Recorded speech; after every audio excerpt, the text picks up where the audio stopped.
Olá, hoje vamos falar sobre a síndrome de burnout. Muitos têm falado ultimamente sobre essa situação, caracterizada pela exaustão. Eu recebo o psiquiatra e professor Lucas Fantini. Doutor, acho que a bola da vez hoje tem sido a síndrome de burnout. Sim, vamos falar bem dela hoje. Com certeza, vai ser um prazer te receber. E na cozinha temos um bolo de mel com especiarias. Logo com quem? Com a Stephanie. Isso Que mesmo. maravilha, você vai dar muitas dicas pra gente. Vou. E com certeza esse bolo tem algo especial. Só de olhar a quantidade de ingredientes eu já tô apaixonada. Isso. E agora, o Sempre Feliz já está no ar.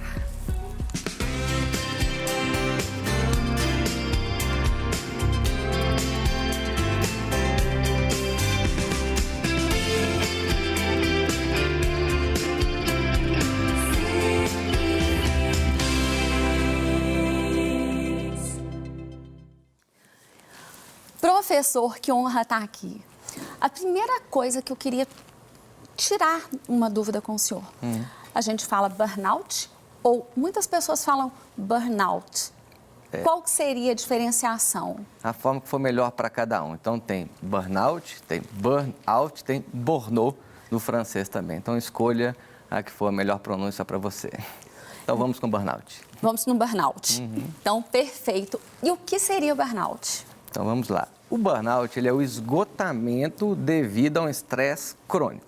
Então repare que eu não falei de trabalho, um esgotamento devido a um estresse crônico.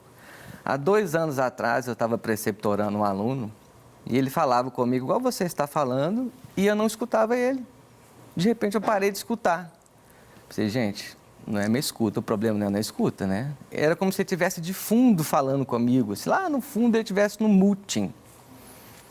Tudo bem, era um estresse, não só em relação ao trabalho, mas outras questões também. E depois eu fiz uma retrospectiva e entendi que antes dessa estafa, dessa apatia, desse desligamento, eu estava impaciente lá no meu esporte com meus colegas, é lá que eu fico impaciente.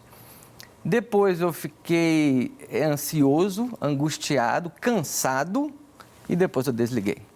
Então, o burnout é basicamente isso, ele começa com uma irritabilidade, uma angústia, uma ansiedade, isso cansa o corpo e, por fim, nós nos desligamos, né? Burnout, nós nos queimamos. Então, é por aí. E é engraçado que é uma coisa mais corriqueira do que a gente imagina.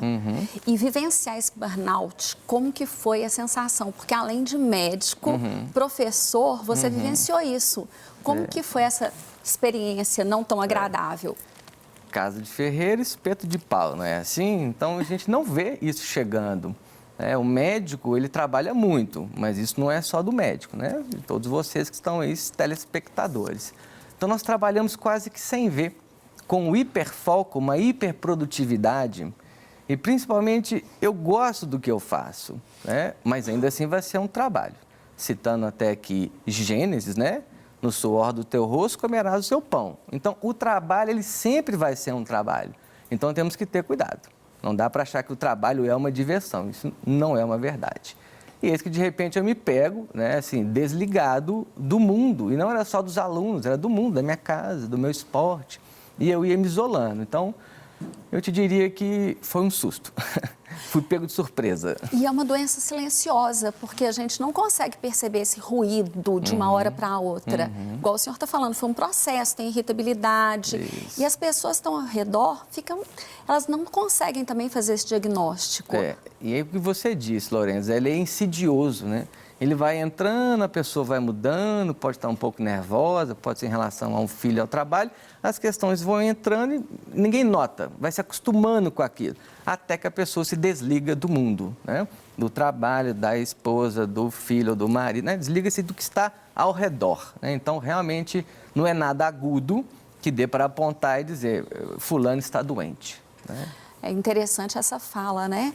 A pessoa se desliga. Isso. A gente sai fora de tudo, Isso, né? A gente fica quase numa terceira pessoa, quase visualizando a situação sem vivenciar. Qual que seria a diferença característica da depressão para o burnout? Ótima pergunta. Alguns estudiosos até diriam que o burnout é uma espécie de depressão. nunca vai ser causada pelo trabalho. Não é causada pelo trabalho. Lembra que eu disse que é um esgotamento devido a um estresse crônico.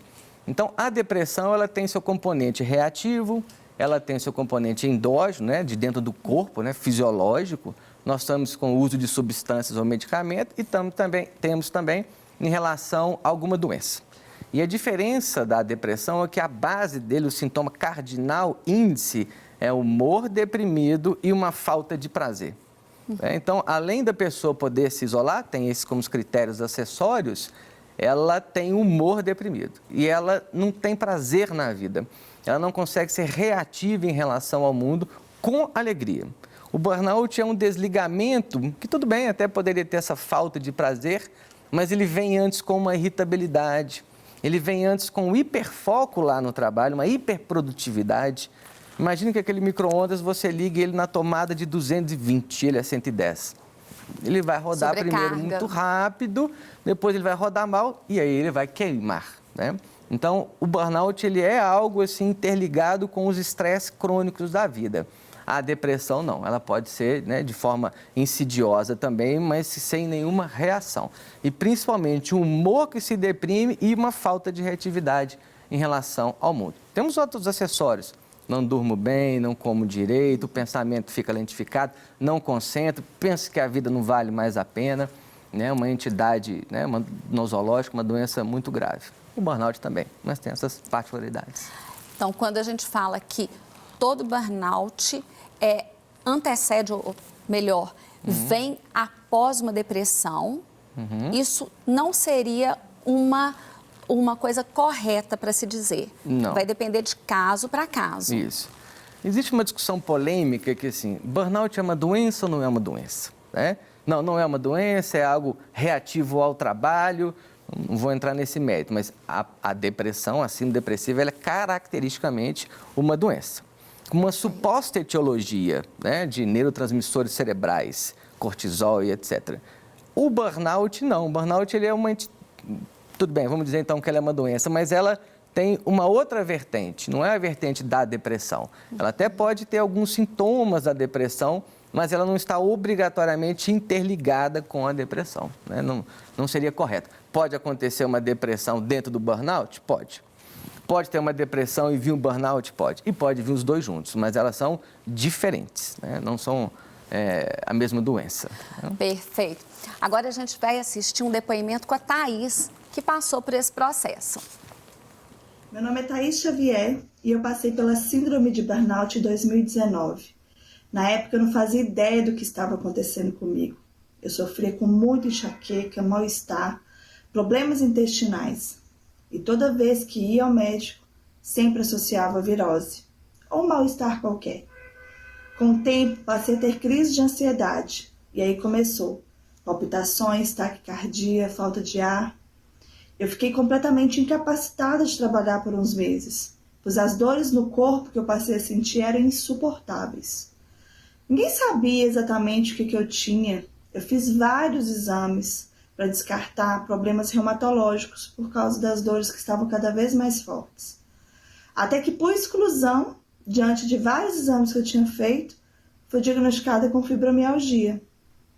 Decidi então começar a estudar, né? Até que eu comecei a conhecer sobre a síndrome de burnout, que é muito recente para nós. Eu comecei a entender o que o estresse do dia a dia era capaz de provocar na nossa saúde e que, na verdade, eu estava passando por um processo inflamatório devido ao estresse que havia se tornado crônico. Diversos estudos que eu tive contato, cursos que eu fiz, me levaram a cuidar e ter um olhar para o básico, cuidar da minha alimentação, da qualidade do meu sono, exercícios tanto para o corpo quanto para a mente. A alimentação foi um divisor de águas para a minha recuperação. Até aquele momento, eu não conseguia me exercitar. Arrumar a casa, atividades do dia a dia eram muito difíceis para mim, pois eu sentia muita dor no corpo. E eu fui ficando cada vez mais depressiva com isso. E com a mudança alimentar, em poucas semanas já era outra pessoa. A crise de ansiedade foi acabando. As crises de pânico, meu humor mudou completamente.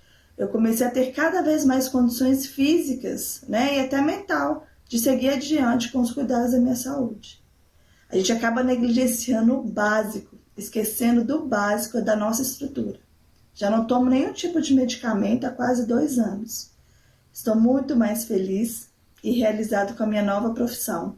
E hoje ajudo pessoas que, assim como eu, estão passando por momentos difíceis com o estresse e a superarem o transtorno de ansiedade e o burnout através de hábitos saudáveis. Reverter o burnout é possível, desde que colocamos a nossa saúde como prioridade. Não podemos negligenciar o básico jamais. Primeiro, um beijo, vamos agradecer esse depoimento tão maravilhoso. Obrigado, realmente. Agora, quando ela pega e fala da alimentação, do básico, como que a gente pode trazer isso para as pessoas compreenderem? Porque a gente está lá na questão da saúde mental, como que a gente pode ligar isso à parte de alimentação, à parte de atividade física? Tá. Gente, só um intervalo. É Thaís que ela chama? Só para eu me referir ao depoimento. Thaís? Ok. Lorenza, a Thaís faz um depoimento que resume, né, alguns transtornos. Ela mesma diz um ansioso, burnout, até um quadro depressivo ela apresentou. E é excelente quando ela fala da questão da alimentação, ela diz, eu estava inflamada. Isso é importante. E essa ideia da inflamação para os transtornos da psiquiatria, ele é recente, como ela disse, né? O nosso intestino, né, é o nosso segundo cérebro. O que a gente faz aqui dentro tem uma repercussão aqui. E o que acontece aqui tem uma repercussão lá. Então, é importantíssimo que nós cuidemos da nossa alimentação. Não só da alimentação, e ela também já disse, foi maravilhoso mesmo, Thaís, obrigado. A alimentação, o sono e o exercício. São essa tríade, é esse tripé, né, que ela tem que cuidar. Então, eu não sou nutrólogo nem nutricionista, mas eu consigo indicar algumas questões alimentares para os meus pacientes. E por mais que a Stephanie tenha feito um bolo para a gente ali, maravilhoso, eu peço para fazer um teste assim ao longo da semana. Evite o açúcar. Tire o açúcar da sua vida durante uma semana e repare como que o seu corpo vai responder. O seu corpo e seu psíquico, o seu sono, a sua ansiedade, ela começa a diminuir até um quadro depressivo, a sua relação com as pessoas, então, as relações com as pessoas. Então, repare o que o açúcar faz. Teria outras, né, dicas, mas eu acho que deveria ter um nutrólogo, né, um nutricionista ao meu lado. Mas a alimentação é importante. Esse tipo de alimentação pode nos inflamar e aí causar um transtorno psíquico. Nunca é só isso, né? Mas lembre-se, né? O nosso intestino é um segundo cérebro. Com certeza. Agora, uma questão. Quando a pessoa está dentro do burnout, ela não tem força. Ela está completamente sem norte, como a gente estava discutindo. Exato. Como que a gente poderia dar um incentivo para a pessoa começar a fazer uma atividade física? Porque muitas vezes a gente chega e fala assim, sai da cama, vamos lá. O senhor deve escutar isso demais, ainda mais professor, essas queixas, né? Mas nem sempre é tão simples. Pergunta de $1 milhão, Lorenza, né? Como que a gente faz para tirar alguém que não tem energia da cama? Mas olha que interessante, o nosso humor, ele varia como uma unidade. A gente altera o nosso humor, a gente altera o pensamento e a gente altera a volição, que é a nossa energia, que é a nossa vontade. Então, humor, pensamento e a vontade. O humor, nós alteramos ele, né, nós psiquiatras, com medicação. Então, aqui eu tento mexer com a medicação. A volição e a vontade é o exercício, é o movimento, tá? Não precisa ser um exercício físico, não precisa virar um triatleta, né, um maratonista, um nadador profissional. Perfeito. O movimento. E o pensamento, ele é reestruturado com o tempo. De quê? Terapia, você sabe muito bem, né? Então, qual que é o mais fácil da gente mexer aqui, por mais que esteja todos difíceis? O movimento. Quando você altera o movimento, esse humor se eleva um pouco e o pensamento diante da vida também, né? Ou é um bloco todo para baixo ou é um bloco todo para cima. Então, o incentivo é esse, é dizer que se tiver um mínimo movimento, ele vai alavancar essa melhora do pensamento diante da vida e do humor também. Não consigo. Não, levanta e vem aqui na área. Levanta e vamos ali na garagem. Levanta e vamos ali na padaria. Compra uma carne aqui para casa. Passeia com o cachorro. Nós não estamos pedindo para ele virar um atleta, porque ele não conseguir, pensando que não consegue virar um atleta, ele não movimenta. Então, é um mínimo movimento, um passo. Um passo é muito melhor que 0 passos. Exatamente. Né? Esse é um incentivo. E é tão importante falar isso, porque às vezes a pessoa se culpa por não estar dando conta. Isso. E quanto tempo, qual seria o período, uma média de estudo, de uma pessoa que fica com burnout? Não, essa pergunta realmente é difícil. Os transtornos não têm... porque o burnout, como ele é um pouco novo, nós não temos a história natural dele. Então, ele sem tratamento, quanto tempo nós teríamos? Né? Mas vamos imaginar que ele está um pouco casado ali com um quadro depressivo ou um quadro ansioso. O quadro depressivo, nós precisamos aí de mais de 2 semanas, 1 mês. E os quadros ansiosos, 6 meses para nós dizermos que realmente há uma ansiedade. Então, vamos colocar, eu poderia dizer, uns 2 meses, né? Dessa forma, porque vai demorar isso para nós identificarmos. Né? Ainda está muito nova, né, a questão. Como o senhor estava falando, a gente nem sabe se ainda... Eu posso falar que se é uma doença, o debate está muito nisso. Uma discussão gigantesca. A gente realmente a gente não pode definir. Isso. Então, eu nem vou entrar nessa questão. Okay. Agora, características que diferem o transtorno de ansiedade do burnout, porque como a Thaís falou, eu acredito que muitas pessoas tenham essa dúvida. E você viu que fica casado, né? Ela me dá sintoma de ansiedade, ela relata ansiedade, ela relata sintoma depressivo e ela diz que isso aí estava um pouco relacionado com o trabalho dela. Então, nós podemos inclusive ter as 3 patologias.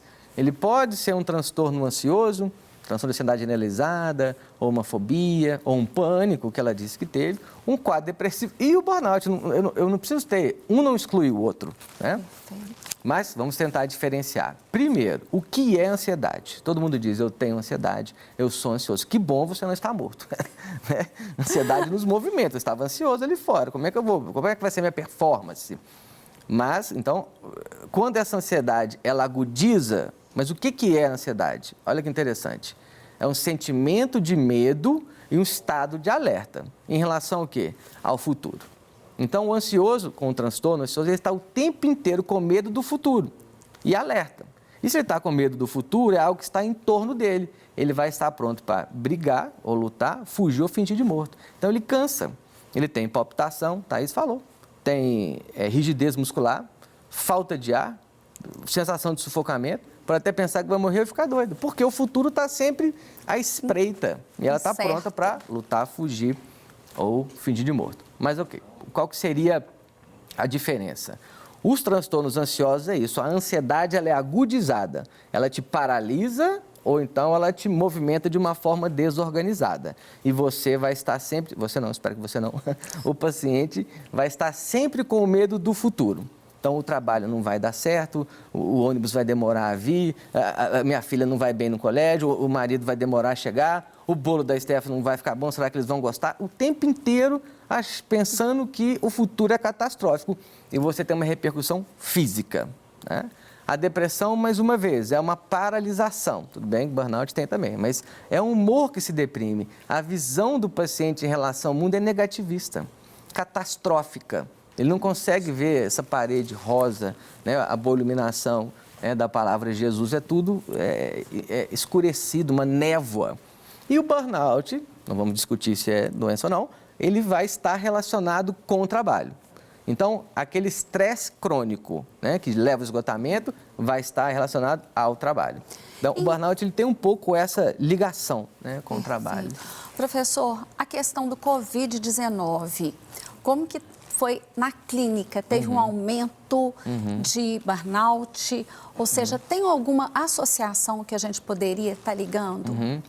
Sim, por conta do home office. 2020 foi um ano que fez assim com o mundo. Agora nós estamos numa outra história. Né? 2020, até 2020 era o mundo, 2020 agora é outro mundo. Então nós fomos para dentro de casa trabalhar. Hoje você sabe o que é isso. Antes ninguém sabia. Né? Então não tem pausa, né? Não tem horário, não tem um lanche, não tem um almoço, não tem exercício físico, não tem nada. É só você estar diante de uma tela, seja um telefone, smartphone, seja o computador, ininterruptamente. Então, lógico que isso vai aumentar, porque você está integralmente no trabalho. E aí é o primeiro ponto do burnout, que é o quê? Hiperfoco, hipertrabalho. 90% do dia da pessoa é trabalhar, é pensar no trabalho. Não come, não se relaciona, não dorme direito, né? Então, só trabalho, trabalho, trabalho. Hiperfoco. Não vai ter jeito, é nosso micro-ondas que vai explodir. Vai explodir. Depois ele entra numa fase de ansiedade e irritabilidade. Briga com o marido, briga com a esposa, espeta os filhos, com os amigos, né? Começa a ficar irritado, desligamento. Por quê? Aí, se ele fizer uma retrospectiva, igual eu fiz no meu caso, ele vai ver. Eu estou só trabalhando aqui dentro de casa, né? Acordei, trabalho. Aí vai de manhã até a noite trabalhando. Então, obviamente que isso aumentou. E é muito interessante porque hoje a sociedade cobra esse foco, esse hipersucesso, essa hiper... A gente está na onda do hiper. E é difícil a pessoa parar e fazer uma análise. Espera aí, eu preciso dar um passo para trás. O que você poderia falar para as pessoas, como elas poderiam reavaliar a vida, ponderando essas questões para evitar um burnout? Se observar, né? Nós temos a capacidade de olhar para nós e dizer assim, não, aqui algo não vai bem. Né? Então, eu sei que é difícil, mas nós temos essa capacidade. Né? Do outro a gente sabe falar muito bem, mas e de você? Então, olhe para você. Você está, de alguma forma, satisfeita com o seu trabalho? Com a sua performance dentro do seu trabalho? Com os seus colegas? Vamos falar do trabalho primeiro. Com os seus colegas? Observe. O que não vai bem ali? E fora também. Família e amigos. E a sua saúde. Então, é interessante você se observar um pouco. Você vai conseguir... alerta, né? Isso. Né? Se a gente não vê, foi igual eu há 2 anos atrás. Quando eu vi, eu estava lá sem escutar o meu aluno. Então, observa. De alguma forma, uma pausa para você olhar para você. E não essa questão ininterrupta de um estresse crônico. Seja no trabalho, seja em qualquer outro lugar. Então, e qual seria, além dessas dicas que você deu, né? Qual seria um tratamento para uma pessoa que está num nível alto de burnout? Excelente pergunta, né? A Thaís, ela já resumiu para nós. São 3 pontos importantes. É o descanso ativo. Então, você tirou férias, não vá para a frente da televisão e fique assistindo as plataformas de filme. Tudo bem que o nosso canal aqui é maravilhoso, mas não sente aí na televisão e só assista ao nosso canal. Você precisa de um descanso ativo, que é um exercício físico, é um jogo, é uma palavra cruzada, é uma leitura, algo que vai funcionar o seu cérebro, mas não relacionado ao trabalho. Algo que você vai deixar ele funcionante e não paralisado. Tá? Então, esse é o ponto número 1. O ponto número 2, a Thaís falou, a alimentação. Não consigo dar uma aula aqui, até porque não é minha especialidade. Mas o açúcar durante uma semana, você vai ver o que acontece, né? Não precisa cortar o açúcar completo. Até nós vamos comer um bolo daqui a pouco, não podemos cortar. Vai ser uma delícia. E o terceiro, a Thaís também disse, é o sono. Uma boa noite de sono. E aqui vai uma dica rápida. Existem dormidores curtos, dormidores longos e dormidores intermediários. Tem gente que gosta de dormir só 6 horas. Tem gente que dorme 9, a média é 7. Então, descubra quanto tempo você gosta de dormir. Como que você vai saber isso? É aquele horário que você abre o olho e está pronto para a vida. Mas 4 horas da manhã é o seu horário. Então, avalie quanto tempo você gosta de dormir. E aquele que gosta de dormir mais cedo, no horário das 10 ou mais tarde. Então, qual é o horário que você gosta de ir para a cama? Então, recapitulando, o exercício físico, o descanso ativo, a alimentação e o sono. Eu iria um pouco mais, tá? Relações sociais. Importante. Entendeu? Nós somos seres gregários, nós queremos nos juntar.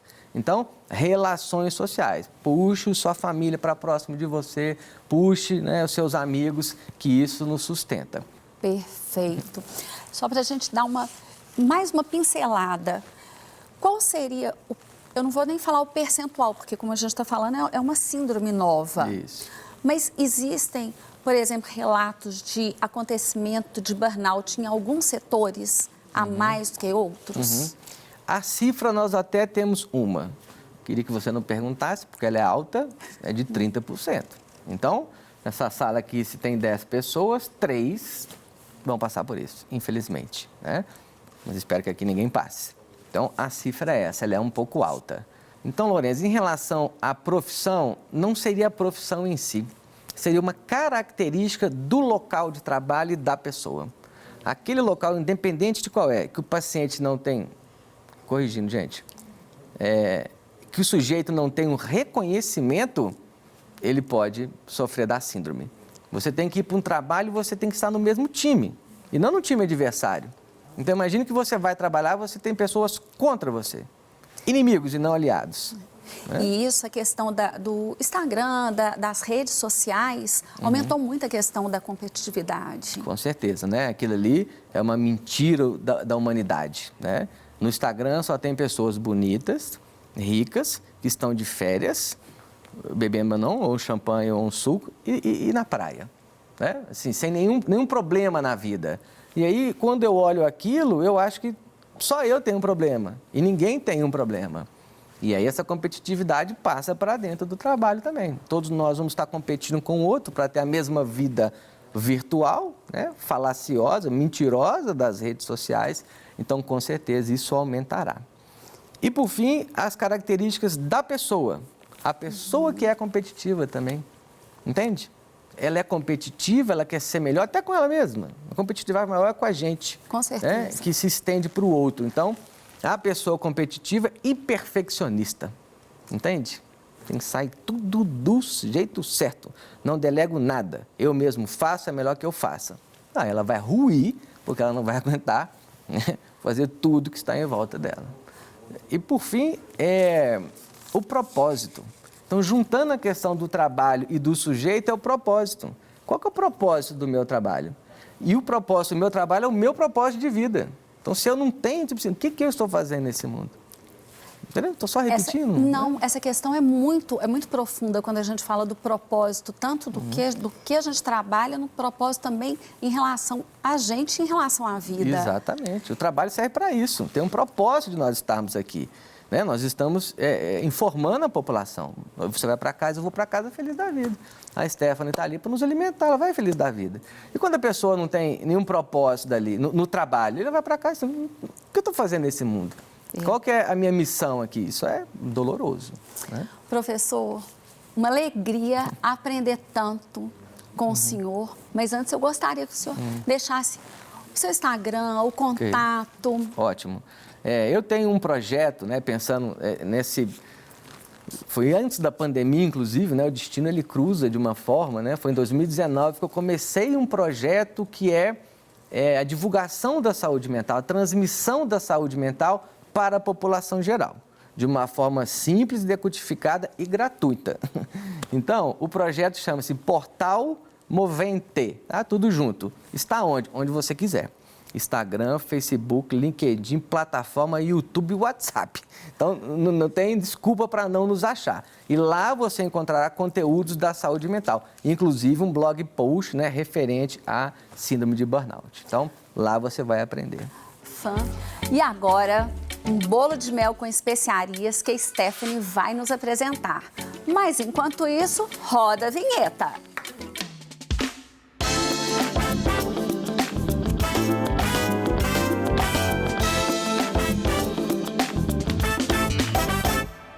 Hoje, um bolo fantástico que nós vamos experimentar e nós vamos ensinar também. Stephanie, fale um pouquinho desses ingredientes, fale um pouquinho sobre esse bolo, porque eu já quero ir logo para o final. Então, Lorenza, esse é um bolo que é basicamente mel e especiarias, que é algo que faz muito parte da minha vida. Então, eu quis trazer para vocês experimentar. E aí vocês vão ver os sabores que muita gente ainda tem um certo receio da canela, das especiarias. Mas usando sempre com a dosagem certa, fica maravilhoso. Eu amo canela e eu amo especiaria, então acho que esse bolo foi feito para mim. Isso Vamos mesmo. começar? Vamos. O primeiro passo é sempre pré-aquecer o forno a 180 graus. Então, eu já deixei o forno ali aquecendo e aí a gente vai passar para o próximo passo, antes de começar. Primeiro, a gente vai aquecer o leite. Aqui eu já trouxe ele fusionado, que é com as especiarias. Peraí, calma. O que é leite fusionado? Que eu não Isso. sei, eu tô achando isso assim muito interessante. Me explica. Basicamente, a gente pega um leite, a gente vai colocar ele numa chaleira, algo assim no fogão ou panela, e vamos colocar as especiarias: canela, cravo e noz moscada. A canela eu sempre uso um pouco a mais e a noz moscada é uma pitada. Então, as medidas vão estar todas, né, disponíveis, mas normalmente a nossa medida, a gente sempre usa essa colherzinha de café, que muita gente às vezes tem dúvida, né, na colher, então é essa colherzinha de café que a gente usa nas medidas. Então, a gente pode até mostrar aqui, né, a diferença. Isso. Essa daqui é de chá e essa daqui é de sopa. Então, sempre as medidas dessa receita vão ser de acordo com essas colheres, para ficar mais fácil da gente visualizar, né. E aqui o leite já está infusionado com o leite e as especiarias, e aí a gente deixa ele em temperatura ambiente. Aí a gente vai começar agora com os ingredientes, a gente fala molhados, né, que são tanto o açúcar, ovo, o mel, e a gente vai misturar tudo aqui mesmo na tigela. Perfeito. Ser fácil. Então aqui é açúcar mascavo. Ai, açúcar mascavo com mel. Nossa, ficou muito bom. Eu sou suspeita para falar, né? E aqui, os ovos. E é um bolo fácil, uma receita prática que a gente pode fazer Isso. assim, no meio da tarde. Ele fica 40 minutos no forno, mas é fácil de fazer. Tanto que é só a tigela aqui que a gente vai utilizar. Então é mais fácil. Então aqui o mel. Tá. Eu acho essa combinação tão fantástica. E o bolo fica bem molhadinho. Dá muita diferença. Olha, então, o leite... Só uma pergunta, quanto Sim. tempo que a gente precisa deixar esse leite? Depois que a gente acrescenta, a gente deixa ele... Como que você falou? Você falou que Infusionar. era leite infusionado. Isso. Quanto tempo precisa para que dê o efeito correto? Quando a gente coloca no fogão, ele começa a dar umas bolinhas, o leite na lateral, sabe? Quando Sim. ele começa a ferver. Aí esse é o momento que ele já tá pronto Esse e a é o gente deixa ponto. descansar. Isso. Então, ok. A baunilha, que é o extrato de baunilha, e o óleo. Óleo normal. Eu usei o óleo de soja mesmo, Tá. não achei que alterou tanto o sabor, mas tem gente que gosta de usar, às vezes, o girassol ou outro tipo de óleo. Mas o de soja não alterou no sabor, não. E agora aqui a gente mistura, para depois a gente entrar com o leite. Gente, esse cheiro pra mim de especiaria. E quando junta tudo aqui, o cheiro fica... Você estava falando que você gosta, que ele tem muito a ver com você. De onde você tirou essa receita? Isso, então, basicamente, a minha especialidade é pão de mel. E então eu trouxe uma base do que é o pão de mel que eu faço nesse bolo. Então, alguns passos aqui são segredos do pão de mel. Oba, então tá incluída aqui dicas também para um pão de Isso. mel? Esse daqui é um dos principais, o leite infusionado. Olha, eu sou apaixonada por pão de mel. Ó, agora a gente vai colocar já o leite.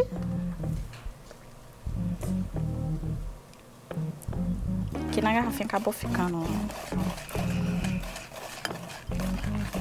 Mas vou fazer uma pergunta de leiga. Pode. Eu poderia estar colocando um pouquinho do leite para não tirar esse sabor todo que tá aí? Então, se você acrescentar mais aqui, vai alterar a receita. Ai, Aqui foi porque acabou por causa da garrafinha mesmo que agarrou. Mas se eu tivesse em uma vasilha, sempre ou no bol alguma coisa, a gente consegue passar o pão duro, né? Porque é a espátula. E aí a gente consegue não desperdiçar isso. Mas no mais, você viu que o leite ele já tava com uma cor alterada. Então ele já tava com sabor. mas é importante você falar isso, porque às vezes a gente, Isso. principalmente na rapidez, fala assim, eu acho que eu vou pegar, ainda tem as coisas, Aham. né? O tempero ali, eu vou aproveitar e acaba com a receita. Isso. Ó, aqui a gente já misturou os molhados, né? E você viu que a massa ela é bem líquida. Essa é uma massa líquida, ela é mais líquidazinha. Porque às vezes a gente fica com medo, né, de ficar, não conseguir assar. Essa é a mesma massa do pão de mel? Do meu pão de mel, não. Ah, eu sei, imaginei. Você tem um segredo, não tem problema. Mas alguns passos aqui, basicamente, são sim. Tá. Todos os ingredientes estão aqui e eu uso mesmo na minha receita. Gente, o cheiro aqui tá maravilhoso. É cheiro de pão de mel mesmo. E olha que é muito melhor, hein? Ó, agora aqui a gente colocou o chocolate em pó, ele já tá peneirado. Então é sempre importante peneirar para deixar que o bolo fique mais fofinho, né? E não fique, às vezes, alguns gruminhos. Então é sempre bom peneirar.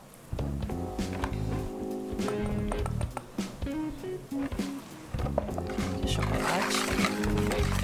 amargo ou normal? Esse daqui é um chocolate 50%. 50%. Isso.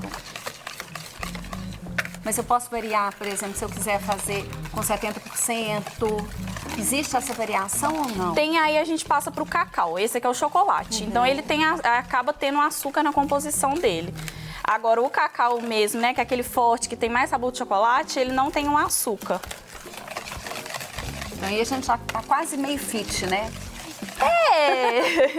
É quase.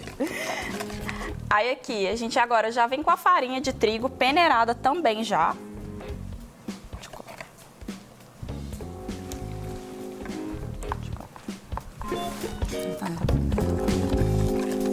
Ó, até empolguei aqui, ó.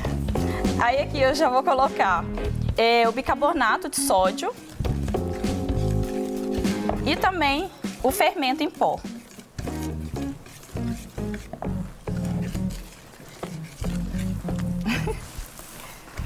Então aí uma pitadinha de sal.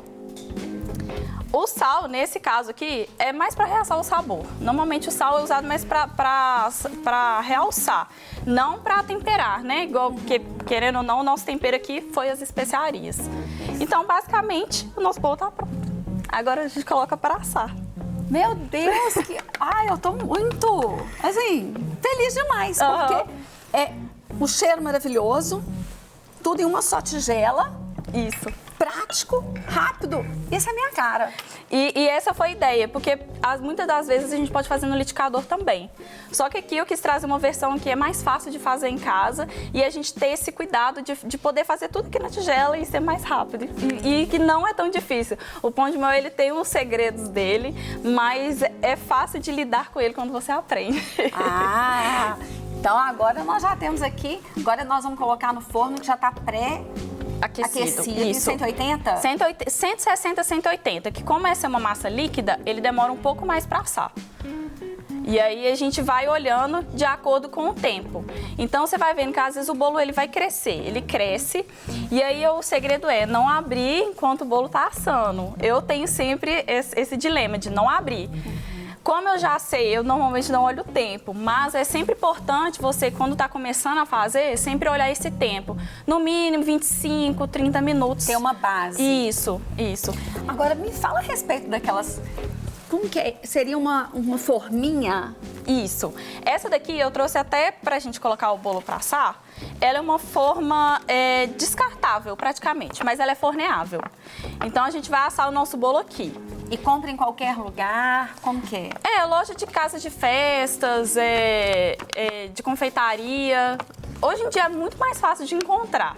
Confesso que eu já passei muito perrengue procurando, mas hoje em dia é bem mais fácil de encontrar. Tem de outros modelos mais simples também, né? Às vezes umas brancas, né? Às vezes pro dia a dia mesmo, a gente... Ou quando a gente quer realmente, né, fazer algo diferente. Não conhecia. Isso, é bem legal. É super prático, né? Que, por exemplo, essa quantidade dessa massa, ela assa uma forma um pouco maior, que é de 22 centímetros, que é até que eu vou mostrar pra vocês quando a gente desenformar. Só que aqui, essas duas, elas são menores, então a gente vai dividir a massa em dois. O bolo, ele vai ficar um pouco mais baixo, mas aqui dá para 2 vezes. A gente divide e dá até super fácil também para Isso. Lanche da tarde. Você tá com visita, você já tem um, pode congelar? Pode. Aí só tomar cuidado mesmo na hora de armazenar, que é passar aquele plástico filme, né, que a gente tem costume de usar, para não poder entrar água ou gelo, algo assim do tipo. Então, sempre tomar esse cuidado. Então, saiu do forno, aí tem que deixar esfriar, tem todo um processo de resfriamento, e aí depois a gente embala e deixa congelar. E aí dura pelo menos quanto tempo? No mínimo 30 dias. Eu gosto desse tempo. Eu não passo muito que isso. Eu tem que seguir a receita. Eu vou seguir sua receita. Isso. Então eu vou colocar aqui já pra gente colocar pra assar. Não precisa untar, não? Isso que eu ia falar. Essa daqui, no caso, não. Porque a gente já vai comer ele aqui mesmo, né? Na hora de servir. Agora, se você for fazer numa forma que ela é de metal, algo assim do tipo, você unta com margarina ou manteiga, quem tiver preferência, até mesmo desmoldante. E aí depois a gente vai untar ela, em vez de farinha de trigo, a gente vai usar chocolate em pó. Então a gente unta com chocolate em pó. Depois eu vou mostrar quando o bolo estiver pronto o porquê disso, que dá essa diferença. Então, tá. Então, vou colocar aqui a massa. Você quer colocar? Você quer? Não. Fica, imagina. Te ajuda. Precisar. Vou colocar aqui. Vai. A gente vai encher metade da forma. Ó, eu acho que todo mundo vai querer provar. E aqui a outra metade. Você vê que a gente não vai até em cima, né? É até a metade da forma. Isso, é porque, o que acontece? Como essa forma, essa massa, ela é uma forma de que rende uma forma de 21 centímetros da redonda. E se a gente colocar toda essa quantidade de massa dentro de uma forma dessa que é menor, o bolo vai acabar embatumando, que é o quê? Quando ele vira aquele grude. Isso. E aí a gente tem que tomar muito cuidado com isso. Ou até mesmo a gente vai deixando no forno, ele queima. Então a gente tem que tomar muito cuidado nesse tempo mesmo. Ai, mas vamos tentar só mostrar ali pra câmera, porque eu não tinha ideia. Eu achei que ia colocar até em cima. Você vê que não é. Isso, né? aí ele vai crescer e vai ficar quase que na medida ele seria, aqui, né? na verdade, 3 dedinhos. Isso. 3 dedinhos. Aí agora a gente vai colocar pra assar, Vamos lá.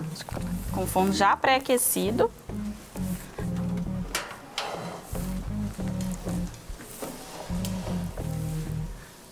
Nossa. Gente, enquanto isso, vamos esperar o quê? A lista dos ingredientes. Corre lá para anotar, não percam nada. Vai por mim, o cheiro tá surreal.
Agora, nosso próximo passo, né, Stephanie? Isso mesmo. Com um bolo maravilhoso de mel e especiarias, vamos terminar o outro processo. Isso. Como que a gente faz agora? Bom, Lorenza, aqui, como eu disse pra vocês, essa daqui é a forma de metal que eu tinha dito, né? Que eu trouxe, que ela é um pouco maior que aquela.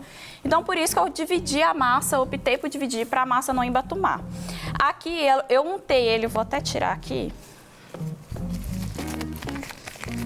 Você tinha falado mesmo que tinha que untar e Isso. dar uma dica pra gente explicar Isso. o porquê, né? Ó, aqui, uma dica, antes do bolo sair do forno, pra gente saber se ele tá bom, é 30 minutos. E aí eu sempre tenho essa, desde sempre que eu aprendi a fazer bolo, eu sempre olho com um palitinho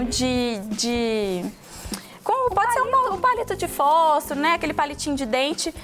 Colocou ele aqui dentro, ele não saiu com pedacinhos do bolo, tá pronto. Perfeito. Isso. E aí, aqui eu já desenformei um pouco, então o bolo tá frio, mas é sempre bom desenformar ele morno, porque senão ele acaba grudando. Então, principalmente que é uma massa mais molhadinha, tá vendo? Que ela Pra gente ver que ela é bem mais Isso. molhada. E aí eu vou tirar ele aqui. E aí, olha só. aqui na forma foi que eu untei com o chocolate em pó. E o bolo mesmo, ele já fica com essa coloração, porque normalmente tem vezes que a gente unta com farinha, acaba ficando uma casquinha. E aí o chocolate também, o bolo já é de chocolate, então fica assim. E quando ele fica, tá vendo que ele tá um pouco mais escuro? É por conta do chocolate também, não é bolo queimado, né? Mas é porque ele ficou assim por causa da coloração do chocolate em pó mesmo. Pelo contrário, eu acho que eu vou querer a parte que tá mais queimadinha, né? Entre aspas, com mais chocolate, Isso. né? Aí aqui, a parte mais difícil que vai ser fazer a calda. Bom, é simplesmente doce de leite e creme de leite. Super fácil. Eu optei por fazer uma calda mais prática, que o bolo ele já tem muito sabor, então não precisaria de algo muito elaborado. Então, somente esses 2 ingredientes já é o suficiente para esse bolo. Se quiser, ele não precisa molhar, que é um bolo bem úmido. Mas se quiser para a calda, às vezes gosta da caldinha entre o bolo, você pode furar o bolo, não tem problema. Mas aqui eu vou fazer só com a calda por cima mesmo. Perfeito. Vamos lá. Vamos. Ó, aqui é o doce de leite, tem 1,5 colher de sopa aqui na tigela e o creme de leite. A quantidade é muito difícil dizer, porque tem gente que gosta da calda mais ralinha ou que gosta da calda mais encorpada. Então a gente vai colocando aqui e à medida que a gente for sentindo que é o suficiente para colocar no bolo, a gente para. Mas eu gosto quando tem essa questão de você individualizar o seu gosto. Eu acho isso interessante, porque você vai montando de acordo... talvez eu goste de uma calda mais cremosa. Isso. Minha filha gosta de uma calda mais líquida. A gente vai fazendo isso. Isso. Tem essa percepção, né? É mais fácil. Aí eu vou colocando aqui e vou misturar aqui. Aí, se quiser também, pode aquecer no micro-ondas ou também no fogo, para que a calda deslize melhor na hora que a gente for colocar em cima do bolo. Aí ela fica mais líquida. Fica um pouco, se a gente colocar, tipo, por exemplo, de 10 em 10 segundos, né? Aí ele não vai ficar tão líquida. Mas se também ficar muito líquida, simplesmente tampa com o plástico filme e coloca na geladeira, para ela poder firmar um pouquinho mais. Então aqui, ó, ele já envolveu o doce de leite. A gente já tem praticamente a nossa cobertura pronta? Isso. Simplesmente. Muito bom essa receita. E aí, se quiser ela um pouco mais líquida, é só colocar mais creme de leite mesmo nele. Aqui eu vou colocar só mais um pouquinho. Eu tô curiosa para saber o que você vai fazer com esse chocolate. Esse daqui? O granulado? Esse daqui é um granulado que ele é de chocolate mesmo. Então a gente vai colocar mais em cima mesmo pra gente finalizar o bolo. Mas também, se quiser, pode finalizar com polvilhar com canela em pó, que aí também o bolo fica muito bonito. Agora aqui, a gente já finalizou. Tá vendo que ela ficou mais líquida? Verdade, mas continua firme, tá vendo? Aqui, ó. Mas ela tem uma consistência boa. Isso. Aí agora aqui, a gente vai colocar a calda.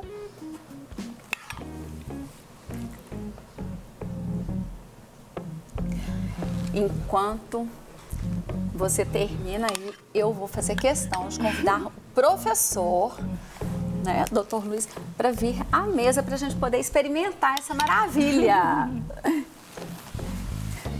Por favor, professor. Obrigado.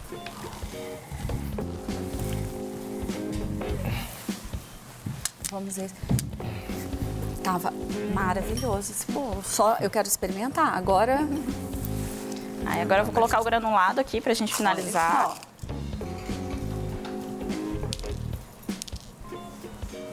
Sim. Eu vou resgatar esse bolo pra gente agora. Pera aí. Posso? Prontinho. Qual deles que eu posso servir? Ah, o que você escolher, não tem problema. Os dois são o mesmo. Então, eu vou pegar esse aqui porque está tentador. Então, Stephanie, Sim. muito obrigada. Eu que agradeço. Mas eu quero que você deixe seu Instagram. Tá bom, pode E deixar. eu vou experimentar seu pão de mel. Isso. Doutor, vamos experimentar. Eu pedi só que a gente venha os dois. Vou pegar aqui. Vamos lá. Dois. Tá. Obrigado. Nada. Mas antes, vamos agradecer por esse alimento, por esse momento maravilhoso. Senhor, muito obrigada por esse dia, por todos que trabalham aqui, juntamente na Rede Super, pela profissão, por todos os pacientes, pelo discernimento do doutor, professor. Um agradecimento também por esse alimento que está na mesa. Nós pedimos que o Senhor nos abençoe imensamente. Em nome de Jesus, amém. Amém. Então, agora vamos para a parte Vamos. boa, prática. Vamos. E eu queria fazer uma consideração. O bolo da Stephanie vocês podem comer. Gostei, então eu também estou Falar do liberada. açúcar, tá liberado. Não só bolo, como pão de mel. E eu quero também, viu? Porque Pode deixar. também só tem coisa boa. Especiaria faz muito bem, não faz, doutor? Exatamente. Eu lembrei da briga, né, pelo caminho das Índias. Todo mundo queria ir lá na Índia pegar especiarias, né?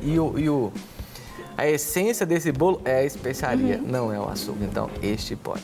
Ó, este pode. Autorizado pelo professor doutor. Então, vamos lá. Vamos lá.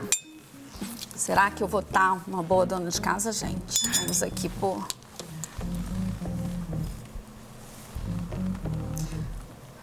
O convidado vai primeiro? Claro, imagina.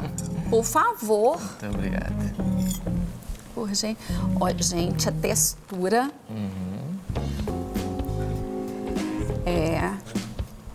que arrasou. Vamos experimentar. Vamos. Interessante que a cauda entra, né, nessa parte superior, né? Não é só lá em cima, né? Ela Isso. entra. Olha, mesmo, que ele acaba- você quer dar mais dica aqui? Porque tá maravilhoso. Agora, Só um adendo para vocês repararem por dentro como que ele fica úmido. A textura dele é diferente. é verdade. Então agora vamos experimentar. Mas antes, deixa o seu Instagram. Então, meu Instagram, na verdade, é da minha empresa, que é a Brasimel. E lá a gente tem várias dicas, às vezes, dicas mesmo, a gente fica com dúvidas, então a gente sempre tem dicas por lá. E claro que tem um pão de mel e também tem outras coisas que são as carnes que a gente trabalha, tanto que é a brasa e o mel. Doutor, Esse pode mesmo. pode. Você disse Esse- bem, molhadinho. Isso Não, e aquele sabor de pão de mel. Então, gente, muito obrigado mais uma vez pela sua presença, por esse bolo maravilhoso. E a gente fica por aqui. Até o próximo programa. Um beijo. Obrigado.